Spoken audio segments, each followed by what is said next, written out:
Hello friends, welcome to a new blog. तो friends time देखिले 5टा 6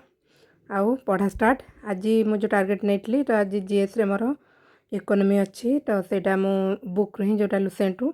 जी पढ़ी जोटा इम्पोर्टाट जाक बस से ही रिविजन करी। एवं जमती जीएस जी मुझे सब जाक बुक ही कली माने थियोरी जाक कि एमसीक्यू देखनी टाइम कम थी तो से थियोरी ही देखिली कहीं टिके डीप्रे आसो एग्जाम से एमसीक्यू भी एत सारा कभर करा भी टाइम ही ना आउे मुझे खाली थियोरी ही पढ़ली एमसीक्यू बुक किसी भी पढ़ी पार्ली। तो यहाँ मुझे पुणी पढ़ुची ओडियार यहाँ प्रतिशब्द पढ़ुची। प्रतिशब्द मो जो आर एग्जाम मत लगुच कि मुझे भूल टिक करके आसी जोटा मोर पड़े सेमती लगुच मत डाउट अच्छे से।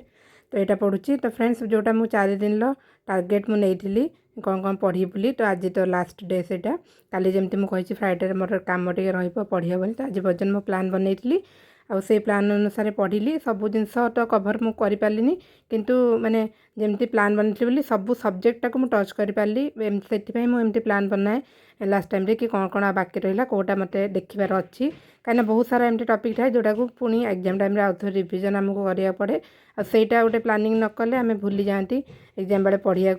कहीं बहुत माने जिनस सब पढ़ा पड़े जमी जिके आम सब सब्जेक्ट को पढ़ा पड़ो पुणी करेन्ट अफेयर ता सहित बजेट हो नोबेल प्राइज जमी एक्सट्रा जिनस से सब छोट छोट जिनस मिस हो जाए कि मिनिस्ट्री हो तो सब जिनस मुझे सहित जेहतु प्लानिंग करी कभर कर पार्ली जीएस सीना सब मुझे कर सब चैप्टर कली आउ माने सटरडे गोटे दिन रही जहाँ एक्सट्रा मोर रहा रिविजन गोटे गोटे से करी। तो यहाँ आज जहाँ टार्गेट था इकोनॉमी जी हो पारा पढ़ी आ जून मासर करेन्ट अफेयर मुझे से कम्प्लीट करदेली आ मैथ यहाँ मुझे अरिथमेटिक रखी खाली टाइम एंड वर्क ही करी टाइम एंड वर्क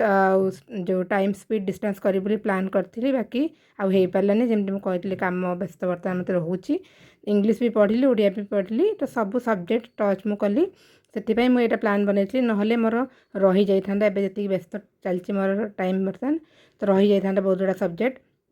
तो जीएसए सब सब्जेक्ट मुझे टच करदेली बाकी सटरडे दिन आउ खाली